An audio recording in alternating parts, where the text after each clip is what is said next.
and welcome to my new Danish life. My name is Kelly and I want to tell you a little bit about myself and my channel. The name of my channel is My New Danish Life, and really that's because I'm an expat living in Denmark, and I'm writing a little bit about, because I have a blog with the same name, writing about my experiences here, and then also with my YouTube channel it's showing you some videos of different places that we go to and different things that we experience along the way. Decided to start a series of videos that tell you a little bit about what life is like for me living in the rural part of Denmark. I do not live in Copenhagen. I do not live in a big city. So I think my experience might be just a little bit different compared to some of the others, but every expat story is different. So you can't be basing off of how all Americans feel living in Denmark from my experiences. We all have our own separate personalities that kind of come through when we have different experiences, and we all have our own backgrounds. So this channel shows you all about my experience living in Denmark.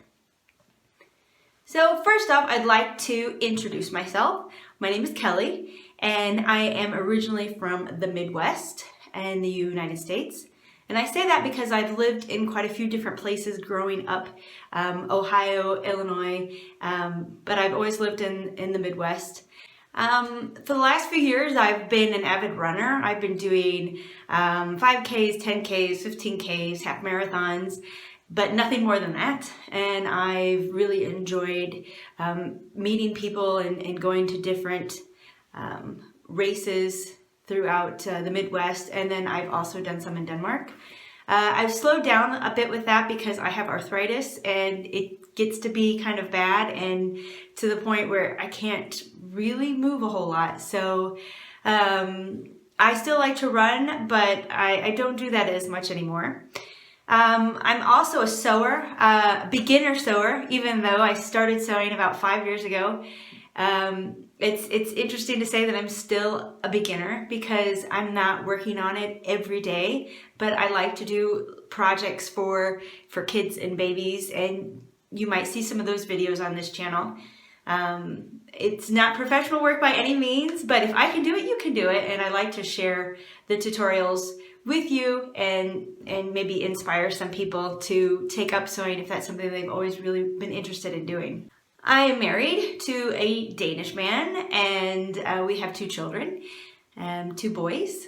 As a career, I've worked as a teacher for a very long time, mostly in American high schools, but when we moved to Denmark, I actually got a job as a teacher in what is called folkeskole, which goes from kindergarten, which in the United States is grade 0, and all the way up to grade 9, 10.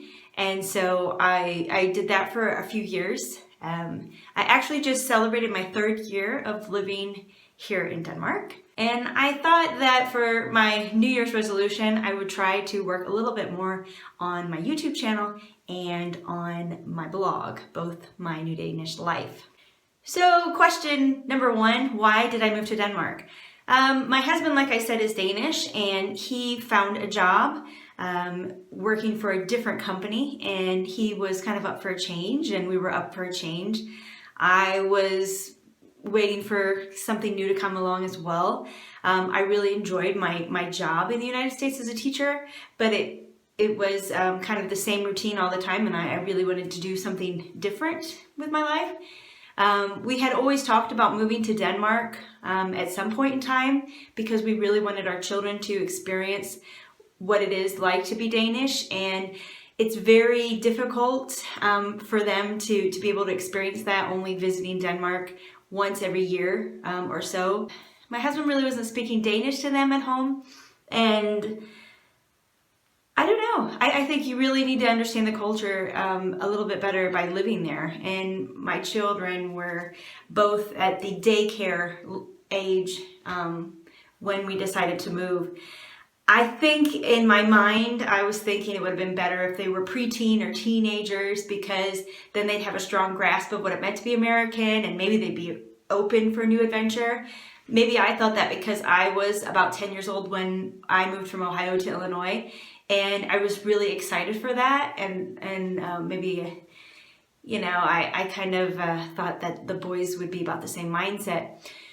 But now that we have moved here, I really am glad that we decided to come when they were 3 and 5, because it's very difficult to learn the language here. And I think if we would have waited when they were a little bit older, it would have been a harder transition for them. So that worked out. But we moved here because of my husband's job. I didn't have a job lined up before we left. And there's a lot of things that you need to do with the visa process in order to stay in the country, and I've had to do a lot of different things in order to stay in the country as being married to a Dane. And sometimes being married to a Dane and coming from a non-EU country is actually more difficult for people like me compared to people who are American, moving here with their American husband who got a job at a company. It's a very different situation.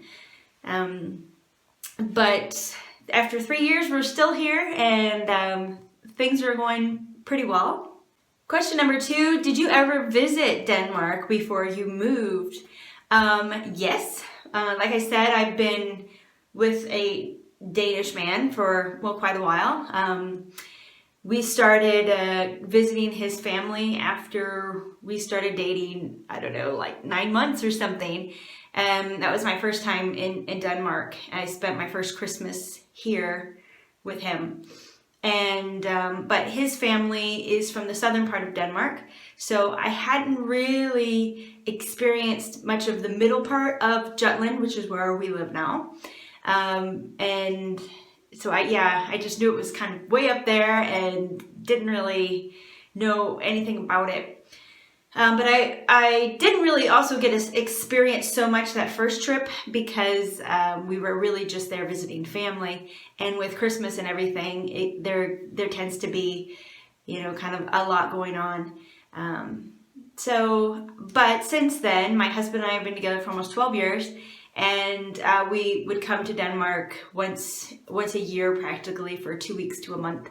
And but mostly just stay put where his parents lived in the southern part of Denmark. We did start doing some travels here and there, day trips, maybe a couple day trips. And then as we started a family and then we came with our children, we took some maybe week trips. Maybe we went into Germany, we went into Norway, different things like that. But I had an idea of the Danish cultures. I'd experienced Danish Christmas. I experienced St. Hans in the summer. I experienced their food. I'm a vegetarian. I've been a vegetarian for over 20 years. So Danish food is not very vegetarian friendly. So that's been a challenge. But I've had some experiences with Denmark before we decided to move here.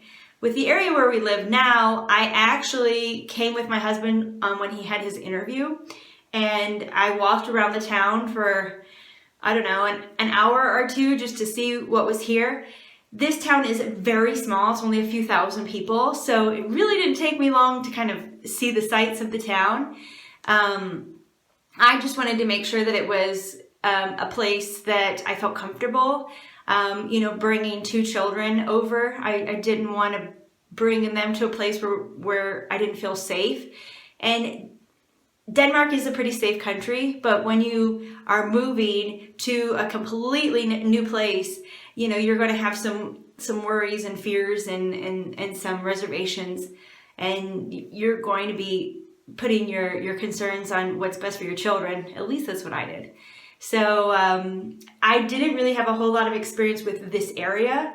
So that was actually in a way kind of nice, because when we moved here, it gave me the kind of the desire to explore. And so we had a lot of places to go to as a family where we've never been to before. So that was kind of nice. Next question. Were there any issues with your move to Denmark? Actually, we had some friends who moved to Denmark a year before we did. So we had really good advice from them. And there's also a website called New in Denmark. where you can go and it tells you all the process of what you need to do to apply for your visa and things like that. And so we kind of made like a checklist of things that we needed to do beforehand. So we were pretty prepared on that regards. We had to sell our house, we had to sell our cars, we had a camper we had to sell. And we found out that my husband got the job the end of December and we had to move at the end of February. And so it was very quick. And when you think about, oh, you got plenty of time. Well, you don't have plenty of time when you have a very large house with a lot of things. And, you know, once you start having kids, you start collecting things and maybe you're a tad bit of a hoarder yourself. I don't know. But you tend to have a lot of things and you're like, oh man, I can't take all this stuff with me. But it's really hard to know what it is you're going to need and what you really are going to want to have. So maybe there's some personal issues that I had when we were in the US. We were so lucky with getting everything sold. It was seriously kind of a godsend that the car sold, the camper sold, and the house sold the day that we were moving. It was quite unbelievable. I'm very fortunate for the luck that we've had. But moving to Denmark, I applied for my visa right away, as soon as I possibly could, in the United States. And we had moved here in the end of February. And it takes some time. Like I said, if you are married to a Dane and you are from a non-EU country, it can take up to 10 months for you to get a visa. So there's one thing that you need before, you know, really right away, which is called a yellow card. It's kind of like a social security card, but it's, if you want to go to the doctor, you have to have this card. If you want to go to the library, you have to have this card. This is pretty much your card for everything. We had moved to Denmark in the end of February, but we stayed with my mother-in-law for a few weeks just to kind of, have a little bit of transition. And then we moved in the beginning of March. And as soon as we got into town, we went straight to the Kommune, which is the building where everything gets done. And we registered as people living in that town, and we registered my children so that their yellow cards would come right away. Luckily for them, they're Danish because they have a Danish father. So we didn't have any problems with them getting the things that they needed. Me, on the other hand, I was not able to get a yellow card until the end of June. And so that meant that I had to get my own private insurance, and I couldn't go to the doctor unless I had this private insurance. I couldn't sign my children up for school because I was technically a tourist.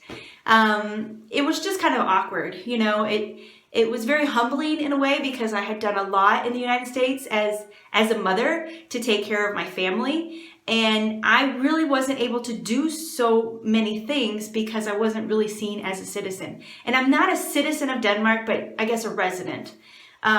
So once you get your yellow card, then you can kind of start doing different things. But the visa, you can't really leave the country unless you have the visa. And I didn't get that until the end of October. So it went from the middle of January to the end of October. So it was a very long time. So that's kind of an issue. You can always go to immigration or a police station and request to leave the country and get permission. There's always these little hoops to follow. But there have been some things that I've had to do in order to stay in the country. I don't consider them issues. It's just part of how it is. And maybe I'll discuss that in another video of what I've had to do in order to keep my visa here and stay in Denmark. But that's a little bit about me. I would really appreciate any of your questions written down in the comments, things that you'd like to know, maybe about life in Denmark. I have some ideas for videos that I'm going to be posting soon about places and customs and maybe culture shock and a little bit of things like that. And especially it's for someone who lives in rural Denmark, not someone who lives in Copenhagen. Those are like night and day. It'd be like asking someone who lives on a farm in Iowa what it's like to be an American and then asking a New Yorker. You're going to get two different answers. So keep that in mind when you go through and watch the videos for my channel. But I would love any of your comments down below, questions that you have for me that I can answer. And I really am glad that you're here, and I hope you come back. Take care.